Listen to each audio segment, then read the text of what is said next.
والصلاة والسلام على أشرف الأنبياء والمرسلين وخير المبشرين والمنذرين وشفيع المذنبين المخاطب بطه وياسين النبي المؤيد والرسول المسدد بالقاسم محمد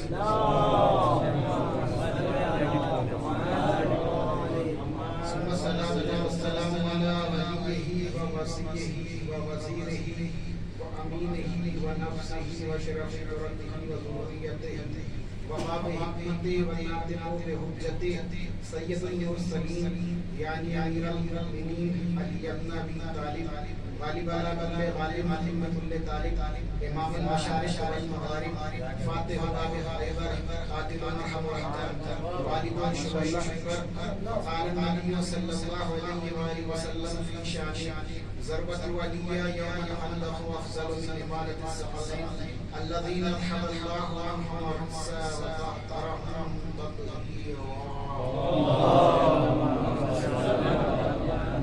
قال رسول الله صلى الله عليه وآله وسلم يا علي أنت وشيتك الفائزون يوم القيامة قبل اس کے شروع کا آغاز کیا جائے آئیے معبود اعظم کی بارگاہ میں دست دعا دراز کرتے ہیں کہ پروردگارا بانیان مجلس کی تمام جائز حاجات کو مستجاب فرما، بانیان مجلس کے تمام رحمین کو جوار معصومین میں جگہ عنایت، اس فرش اعظم میں جہاں بھی جو بھی کام دن ہر سخنے تعاون فرما رہا ہے پروردگار ان کی توفیقات میں مزید اضافہ فرما، کرونا وبا عالم انسانیت کو لست و نابود کرنے کا چکر میں ہے، پروردگارا تو اس فرش اعضا کے وسیلے سے اسے ہمارے درمیان سے رفع و دفع فرما، دشمنان اہل بیت اگر قابل ہدایت ہیں تو ان کی ہدایت فرما ورنہ انہیں صف ہستی سے نیست و نابود فرما، ہمارے صدق علماء کرام فرمائے کرام مراج اعظام کا سایہ قائم و دائم رکھ، منتقی مخون حسینی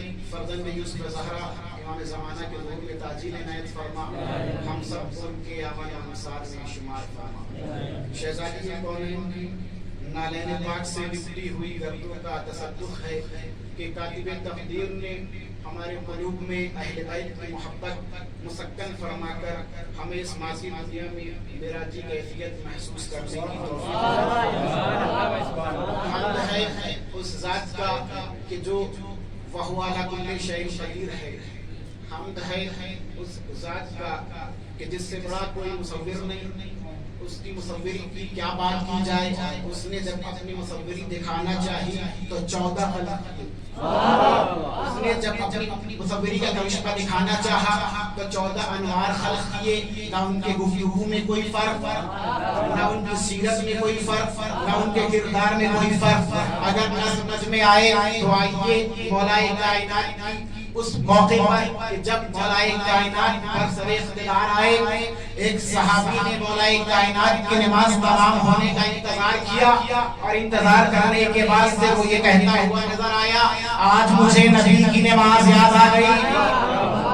اس کے جملے نے بتایا کہ خدا سے بہتر کوئی مصور نہیں، حمد ہے اس ذات کی کہ جس کے قبض قدرت میں ہماری حیات بھی ہے اور ہماری موت بھی ہے، حمد ہے اس ذات کی کہ جس کی توصیف جب دہن خلیل سے ادا ہوئے تو کچھ اس طریقے سے ادا ہوئے، بسم اللہ الرحمن الرحیم، الم ترى الى الذي حاج ابراهيم في ربه ان آتاه الله الملك اذ قال ابراهيم ربي الذي يحيي ويميت قال انا احيي واميت قال ابراهيم فان الله ياتي بالشمس من المشرق فات بها من المغرب فبهت الذي كفر۔ آج کی اس مجلس کا جو عنوان ہے وہ ہے فضیلت مولا کائنات۔ انشاءاللہ قصد یہ ہے کہ جب تک ہمارا آپ کا سامنا رہے گفتگو مولا کائنات کی فضیلت پر کی جائے۔ آئیے اس حدیث کا ظاہر ترجمہ آپ کی والدہ سما کو نظر کرتا چلوں۔ پیغمبر اکرم ارشاد فرماتے ہیں یا علی انت وشیتک هم الفائزون یوم القیامہ، یا علی آپ کامیاب ہیں اور آپ کے چاہنے والے کامیاب ہیں۔ اس کا مطلب یہ ہے کہ پیغمبر بتانا چاہتے ہیں کہ اگر کامیابی چاہتے ہو تو یا دہنی سے امیر کائنات پر آ جاؤ یا ان کے چاہنے والوں سے لو لگا لو۔ اگر تو اپنی زندگی میں کامیابی چاہتے ہو تو کامیابی کی دو ہی معیار ہیں، یا مولا کائنات کی فضیلت سے اقرار کرو یا ان سے لو لگاؤ کہ جن کے دل میں مولا کائنات کی محبت مسکر ہے۔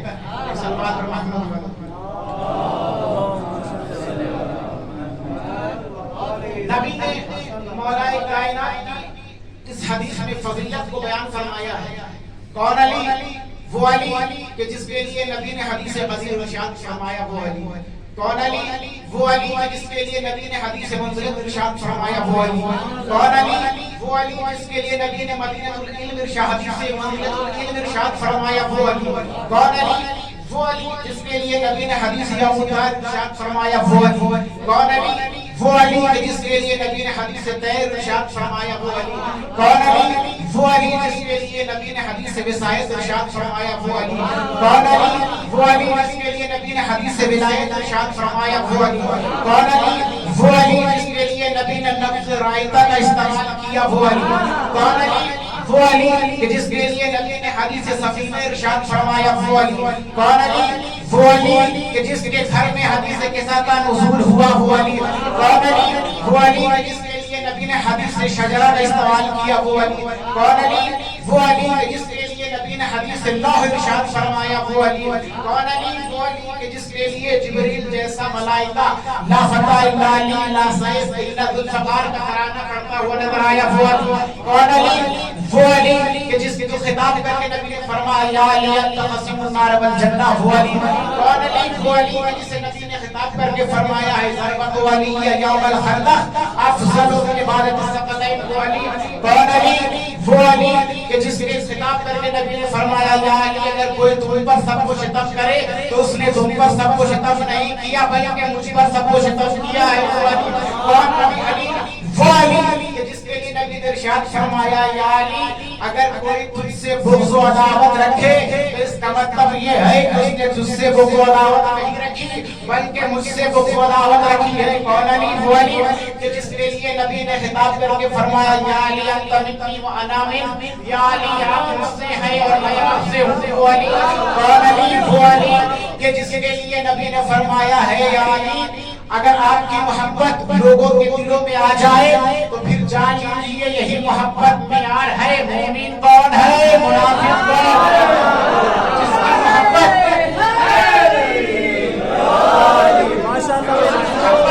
نبی نے علی کو خطاب کر کے فرمایا یا علی آپ ہی کی محبت معیار ہے۔ کس شے کا؟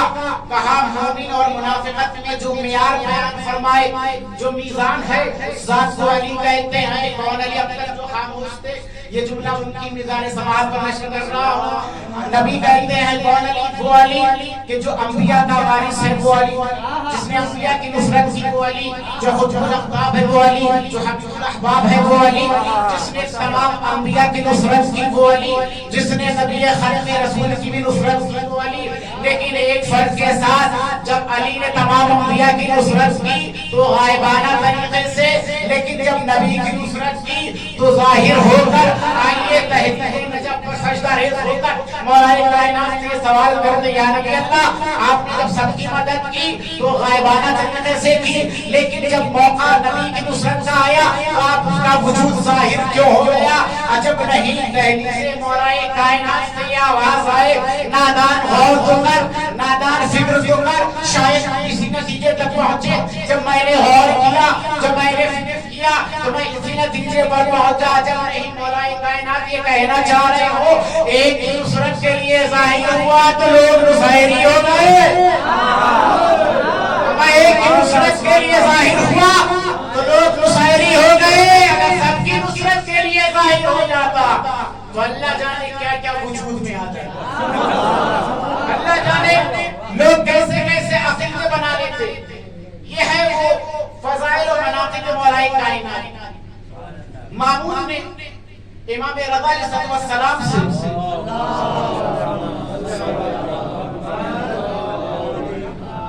امیر کائنات کے متعلق سوال کیا کہ یا علی رضا آپ یہ بتائیے کہ مولا کائنات کی سب سے عظیم فضیلت کون سی ہے اور سب سے بڑی فضیلت کیا ہے؟ دیکھیے جس سے سوال ہوا ہے وہ بھی وقت کا تیسرا علی ہے، اور جس کے متعلق سوال ہوا ہے وہ وقت کا پہلا علی ہے. وقت کے تیسرے علی نے پہلے علی کی فضیلت کو جب تعین کرنا چاہا, جب نشر کرنا چاہا, تو سورہ آل عمران کی آیت نمبر 61 جسے آیت واحدہ کہتے ہیں, اسی آیت سے مولا نے استدلال کیا. ارشاد فرماتے ہیں مولا بسم اللہ الرحمن الرحیم, فمن حاجک فی من بعد ما جاءک من العلم فقل تعالوا ندعو ابناءنا وابناءکم ونساءنا ونساءکم وانفسنا وانفسکم ثم نبتہل فنجعل لعنۃ اللہ علی الظالمین. مولا مامون کو خطاب کر کے فرماتے ہیں جب بات نفس کی آئی تو نبی تحلیف امین پر آ گئے. خدا نے کہا یا نبی اللہ اپنے نفسوں کو لاؤ, تو پیغمبر اکرم نفس کی جگہ پر جس ذات کو لے کے گئے اس ذات کو علی کہتے ہیں. اور سنو علی کی دوسری عظیم فضیلت یہ ہے کہ برہان کے طور پر پیغمبر اکرم کی دلیل کے طور پر خالق کائنات نے جس کی زوجہ کا انتخاب کیا اس ذات کو علی کہتے ہیں, جس کے فرزندوں کا بھی انتخاب کیا اس ذات کو علی کہتے ہیں.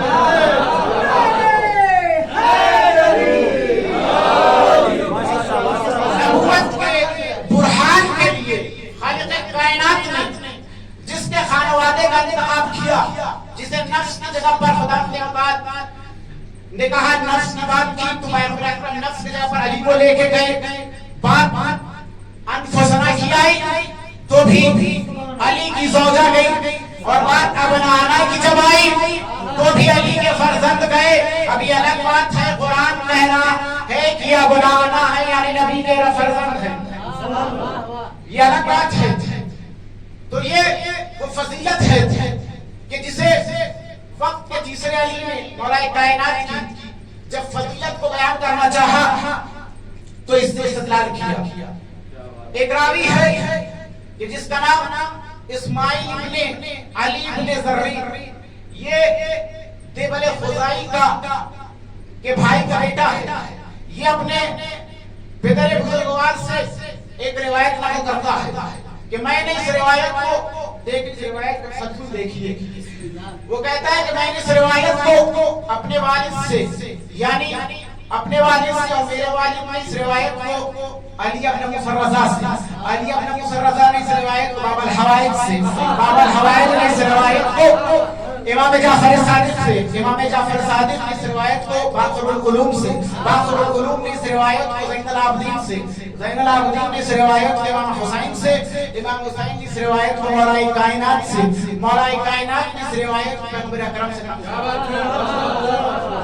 وہ روایت کیا ہے؟ وہ روایت یہ ہے کہ پیغمبر اکرم نے فرمایا کہ ایک گروہ ہے اصحاب جنت کا اور ایک گروہ ہے اصحاب جہنم کا, لیکن دونوں مساوی نہیں. ایک گروہ ہے اصحاب جنت کا اور ایک گروہ ہے اصحاب جہنم کا, لیکن دونوں مساوی نہیں. جب کسی نے پوچھا یا نبی اللہ یہ تو بتائیے دونوں مساوی کیوں نہیں, نبی نے فرمایا اس لیے کہ اصحاب جنت کا تعلق ولایت علی سے ہے, اس لیے کہ اصحاب جنت کا تعلق ولایت علی سے ہے اور اصحاب جہنم کا تعلق منکرین علی سے ہے. اصحاب جہنم کا تعلق منکرین علی سے. صلوات محمد. نبی نے فرمایا اس لیے کہ اصحاب جنت کا تعلق مولا کائنات کے چاہنے والوں سے ہے اور اصحاب جہنم کا تعلق منکرین ولایت امر المؤمنین سے ہے. اس کا مطلب یہ ہوا کہ بات دو چار کی طرح واضح ہو گئی. اب اگر جس کو تمنا ہو جنت کی وہ دہلیز علی پر آئے, اور جس کو تمنا ہو جہنم کی اب اسے جہاں جانا ہو جائے وہ اس کا مقدر ہے. ایک آیت کی تلاوت کرنے کے بعد وزیر نے اس آیت کے متعلق امام جعفر صادق سے سوال کیا. بسم اللہ الرحمن الرحیم, ھذا کتابنا یتق علیکم بالحق. اس آیت کے متعلق ابو بصیر امام جعفر صادق سے سوال کرتے ہیں کہ اس آیت میں جو لفظ ینطق آیا ہے اس سے مراد کون ہے؟ صادق آل محمد فرماتے ہیں اس ینطق سے مراد محمد و آل محمد کی اولاد ہے. اور جب اسی آیت کے متعلق وقت کے تیسرے علی سے سوال ہوا کہ یا علی ابن مسرزہ یہ بتائیے کہ اس آیت میں جو لفظ ینطق آیا ہے اس سے مراد کون ہے؟ مولا فرماتے ہیں ینتقو سے مراد ذات علی ابن ابی طالب ہے، اس لیے کہ علی ناطق قرآن بھی ہے، علی معلم قرآن بھی ہے، علی مفسر قرآن بھی ہے، علی قاری قرآن بھی ہے، اور علی حافظ قرآن بھی ہے۔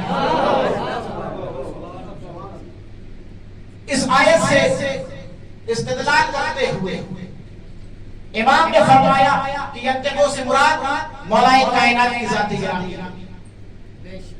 علی ابن رضا ایک اور مقام پر مولا کائنات کی جب فضیلت بیان کرتے ہیں تو فرماتے ہیں کہ علی کشتی نجات ہے۔ یہ میرے اور آپ کے الفاظ نہیں ہیں بلکہ دہنے معصوم سے نکلے ہوئے امام فرماتے ہیں علی کشتی نجات ہے۔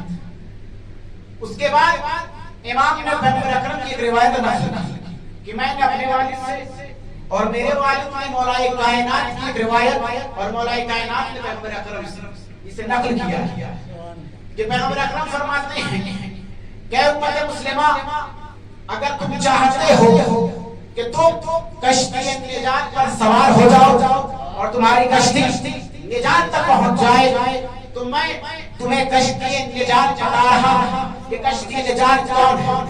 نبی نے فرمایا اگر تم چاہتے ہو کہ تمہاری کشتی نجات تک پہنچ جائے تو اپنے دل میں علی کی محبت بتاؤ، اس لیے کہ علی کی محبت ہے جو کشتی نجات کی ضمانت ہے، تنہا علی کی محبت ہے کہ جو کشتی نجات کی ضمانت ہے۔ اب آئیے قرآن کی کچھ آیات پھر اس کے بعد سے آپ کے اسباب رحمت تمام صلوات محمد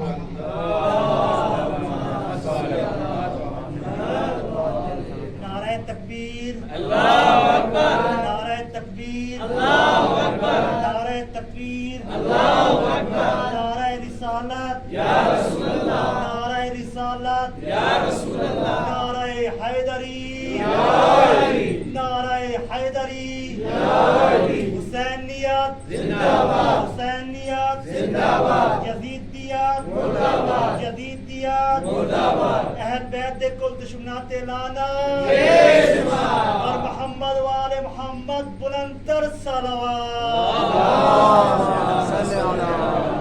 سورہ تحریم کی آیت نمبر 4 اس میں خالق کائنات ارشاد فرمانا بسم اللہ الرحمن الرحیم ان تتوبا الى اللہ فقد صغت قلوبكما وان تظاهر عليه فان الله ومولاه وجبريل وصالح المؤمنين والملائکۃ بعد ذلك ظہیر۔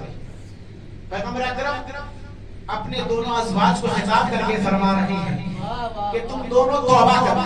اب کس سے خطاب ہے یہ آپ کو تفسیر کا مطالعہ کریں انشاءاللہ نتیجے تک پہنچیں گے۔ پیغمبر اکرم نے اپنے دونوں ازواج کو خطاب کر کے فرمایا کہ تم دونوں توبہ کرو۔ کیوں توبہ کر لو؟ اس لیے کہ تمہارے دلوں میں کجی واقع ہے، اور اگر تم دونوں نے توبہ نہیں کیا، اس کے خلاف عمل کیا تو تم نہ سوچنا کہ ہمارا کوئی ولی نہیں ہے، بلکہ خدا ہمارا ولی ہے، جبریل میرا ولی ہے، اور ملائکہ ہمارے ولی ہیں، اور وہ صالح مومنین ہمارے ولی ہیں۔ جب صالح مومنین کی فریقین کی تفسیر کرنی چاہیے تو شیعہ سے تعلق رکھتے ہو چاہے اہل سنت سے تعلق رکھتے ہو، دونوں کا اجماع ہے کہ صالح مومنین سے مراد مولا کائنات کی ذات گرامی ہے۔ صالح مومنین سے مراد مولا کائنات کی ذات گرامی ہے۔ سورہ بقرہ آیت نمبر 274 جس میں خالق کائنات ارشاد فرما رہا ہے بسم اللہ الرحمن الرحیم الذين ينفقون اموالهم بالليل والنهار سرا وعلانية فلهم اجرهم عند ربهم ولا خوف عليهم ولا هم يحزنون۔ اس آیت کو انفاق کہتے ہیں۔ اس آیت میں خدا ارشاد فرماتا ہے کہ جو لوگ اپنے مال سے انفاق کرتے ہیں، کب کہاں رات کو کرتے ہیں، دن میں کرتے ہیں، کبھی دکھا کے کرتے ہیں، کبھی چھپا کے کرتے ہیں، کبھی دکھا کے کرتے ہیں انفاق، کبھی چھپا کے کرتے ہیں۔ اس آیت میں جب تفسیر کرنے والوں نے فریقین کی روایت میں کر رہا ہوں، فریقین نے اس پر لکھا کہ اس آیت پر جو مصداق اولیہ ہے وہ ذات مولا کائنات کی ذات ہے۔ اس آیت سے بھی جو مصداق اولیہ کا حفظ کرنا چاہیں تو اس آیت سے مولا کائنات کی ذات مصداق قرار پاتی ہے۔ سورہ مجادلہ کی آیت نمبر 12 جس میں خدا کے متعلق ارشاد فرما رہا ہے بسم اللہ الرحمن الرحیم یا ایھا الذین آمنوا اذا نادیتم الرسول فقدموا بین یدی نجواکم صدقۃ ذالکم خیر فإن لم تجدوا فإن اللہ غفور رحیم۔ اس آیت کو آیہ نجوہ بھی کہتے ہیں۔ دیکھیے قرآن کریم کی تمام آیتوں کو تفسیر جب بغض اینت کی امیر کائنات کی عداوت کی اینت پہن کر لوگوں نے تفاسیر لکھنا شروع کی تو آیتوں سے یہ بھی بتایا اس آیت سے فلاں مراد ہے، اس آیت سے فلاں مراد ہے، لیکن تاریخ کا کذاب ترین تفسیر کرنے والے نے جب اس آیت کی تفسیر کرنی شروع کی تو اس کو اس بات پر اقرار کرنا پڑا اس آیت پر کسی نے عمل نہیں کیا سوائے علی کے۔ اس آیت پر کسی نے عمل نہیں کیا سوائے مولا کائنات کی ذات گرامی۔ ایک صلوات حضرت علی پہ باواز بلند صلوات۔ سورہ مریم کی آیت نمبر 96 جس میں خدا نے متعلق ارشاد فرما رہا ہے الذین آمنوا وعملوا الصالحات سیجعل لهم الرحمن ودا۔ اس آیت کو آیت ودا بھی کہتے ہیں۔ خدا ارشاد فرماتا ہے کہ وہ لوگ جو ایمان لائے اور اعمال نیک انجام دیتے ہیں ان قریب خدا ان کی محبت کو مومنین کے دلوں میں داخل کرتے ہیں۔ یہ آیت کا ظاہری مفہوم ہے تو آئیے ہم اکابرین اسلام سے سوال کریں کہ وہ کون ہے کہ جو سابقون کے فہرست میں اول ہے؟ وہ کون تھا کہ جس نے نبی کی پر پہلے ایمان لایا؟ وہ کون تھا کہ جس نے نبی کی نصرت کی؟ تو تاریخ کو یہ لکھنا پڑے گا سوائے مولا کائنات کی ذات سے کوئی نہیں تھا کہ جو نبی پر ایمان لایا۔ اس کے بعد سورہ شورى کی آیت نمبر 24 جس میں خدا نے متعلق ارشاد فرما رہا ہے قل لا اسألکم علیہ اجرا الا المودۃ فی القربى۔ اس آیت میں قربہ سے مراد اہل بیت علیہ السلام ہے اور اس اہل بیت میں مولا کائنات داخل ہے۔ سورہ بنی اسرائیل سورہ انبیاء کی آیت نمبر 43 اور سورہ نحل کی آیت نمبر 7 ان دونوں میں ایک ہی آیت ہے جو تکرار ہوئی ہے۔ وہ آیت یہ ہے کہ خدا ارشاد فرماتا ہے بسم اللہ الرحمن الرحیم فاسألوا اہل الذکر ان کنتم لا تعلمون۔ اگر تمہیں کسی شے کا علم نہ ہو تو پوچھو، صاحبان علم سے پوچھنا، سقیفائیوں سے نہ پوچھنا۔ ان سے سوال کرو کہ جس کا یہ دعویٰ ہے کہ ہم زمین سے زیادہ آسمان کو راستوں کو جانتے ہیں۔ ان سے سوال کرو کہ جس کا یہ دعویٰ ہے کہ اگر اہل توریت والے آ جائیں تو ہم ان کو توریت سے ان کا جواب دیں گے، اگر اہل زبور والے آئیں تو ہم ان کو زبور سے ان کا جواب دیں گے، اگر اہل انجیل والے آئیں تو ہم انہیں انجیل سے ان کا جواب دیں گے۔ جس کا یہ دعویٰ ہے اگر قرآن کے ماننے والے قیامت تک مجھ سے قرآن سے سوال کرتے رہے تو علی قیامت تک ان کے سوال ختم ہو سکتا ہے، علی کا جواب نہیں۔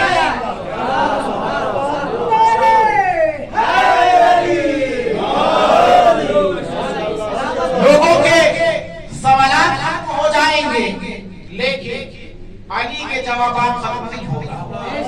سورہ انفال کی آیت نمبر 62 کہ جس میں خدا نے متعلق ارشاد فرما رہا ہے وَإِن يُرِيدُوا أَن يَخْدَعُوكَ فَإِنَّ حَسْبُكَ اللَّهُ وَأَيَّدَكَ بِنَصْرِهِ بِالْمُؤْمِنِينَ۔ کیا نبی اللہ اگر لوگ آپ سے خیانت کریں تو آپ حزن و ملال نہ کریں، اس لیے کہ خدا متعال آپ کا ناصر ہے اور خدا متعال آپ کی نصرت کرنے والا ہے۔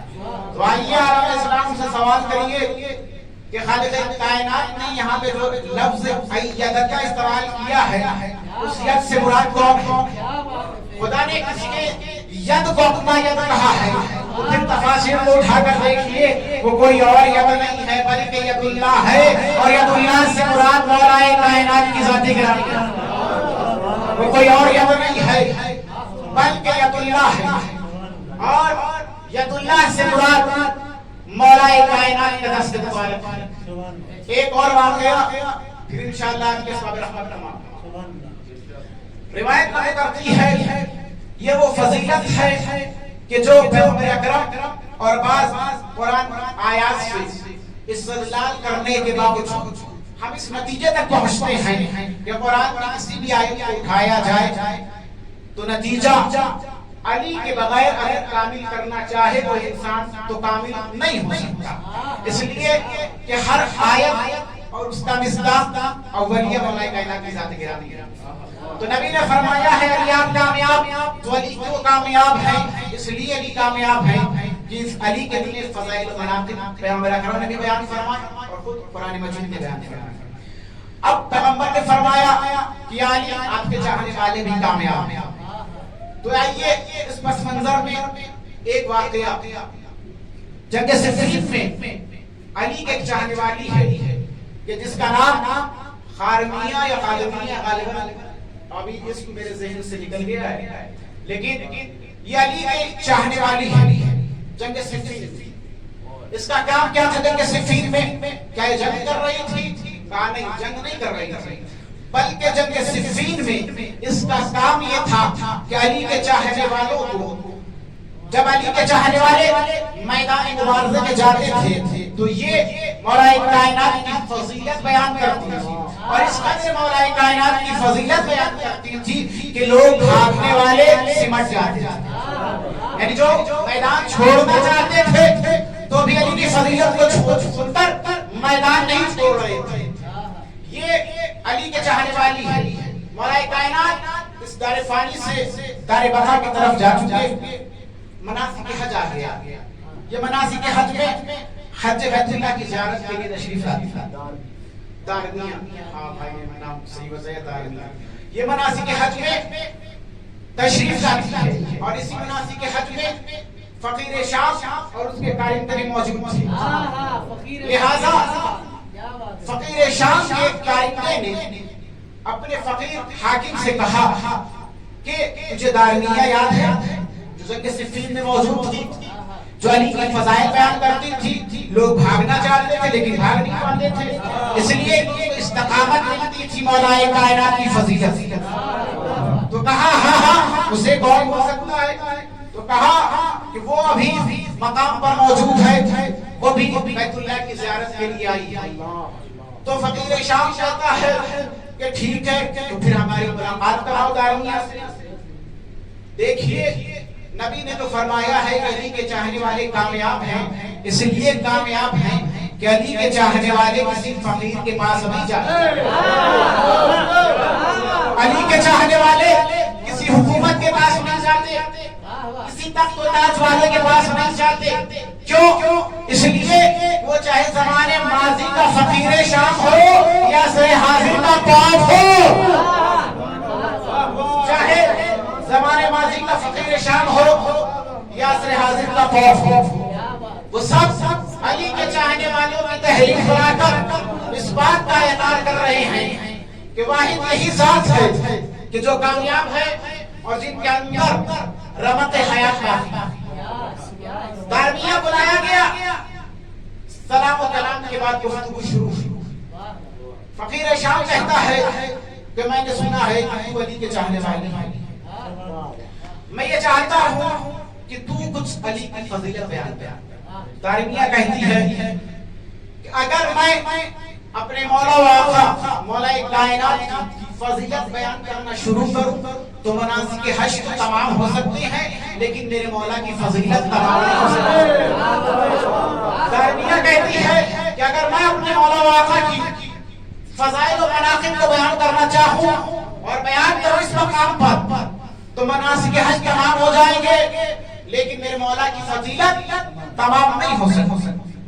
اب اس نے کہا کہ نہیں کوئی ایک فضیلت بیان کر، اب اس نے اصرار رکھا تو دارمیہ نے فرمایا اگر تو کہتا ہے ایک فضیلت میں مولا کائنات کی بیان کرنا چاہتا ہوں، اور وہ ایک فضیلت جو کلیدی فضیلت ہے جس کے اطراف میں تمام فضائل مولا کائنات چکر لگا ہے، وہ فضیلت کیا ہے؟ وہ فضیلت یہ تھی کہ دارمیہ کہتی ہے کہ سن میرا مولا اور میرا آقا میں اس کی چاہنے والی ہوں، میں اس کی ماننے والی ہوں اور اس کی محبت میرے دل میں موجود ہے کہ جو خلافت سے پہلے جیسا جس کا کردار تھا خلافت کے بعد بھی اس کا ویسا ہی کردار تھا. یعنی جو برسر اقتدار نہ تھا تو بھی ویسا تھا اور جو برسر اقتدار آیا تو بھی اس کے اقتدار میں کوئی تبدیلی واقع نہیں ہوئی بلکہ اس نے اپنے بیانات سے لوگوں کے اذہان کو تبدیل کر دیا. بلکہ اس کے اندر کوئی تبدیلی نہیں آئی لیکن اس نے اپنے بیانات سے لوگوں کے اذہان کو تبدیل کر دیا. اور تو کیا علی کے فضائل کو سننا چاہتا ہے؟ تو کیا علی کے فضائل سنے گا؟ اب اس کے بعد سے جب یہ فضائل مناقب دارمیہ نے بیان فرمائے تو فقیر شام کہتا ہے کہ یہ بتاؤ اگر میں تمہیں کوئی تحفہ یا ہدیہ دوں تو کیا تم اسے قبول کرے گی؟ بس آخری جملہ پھر سے بس یہ صرف مسائل. دارمیہ کہتی ہے بے شک اگر تم مجھے کوئی تحفہ دے تو میں اسے لے لوں قبول کروں. اب یہ اپنے کاریگروں سے کہتا ہے کہ 100 والے دارمیہ کو تحفہ دے دیے جائے. جب اس نے تحفہ دے دیے میں کیوں فقیر کہہ رہا تھا اس لیے کہ جس کی فکر میں فقیرانہ ہوتی ہے کہیں نہ کہیں سے اس کا ظہور ہو ہی جاتا ہے. جب اس نے تحفہ تحائف دے دیے دارمیہ کو تو یہ کہتا ہے کہ کیا علی ہوتے تو تجھے یہ دیتے تحفہ جو میں نے تجھے تحفہ دیا. میں نے تجھے 100 مفت دیے کیا علی ہوتے تو تجھے تحفہ دیتے. سنے دارمیہ نے کیا معرفانہ جملہ کہا اگر علی ہوتے تو مجھے 1 درہم بھی نہ دیتے. کہا کیوں؟ کہا اگر علی ہوتے تو علی مجھے 1 درہم بھی نہ دیتے اس لیے کہ علی کا بیت المال یتیموں فقیروں اور مسکینوں کے لیے ہے.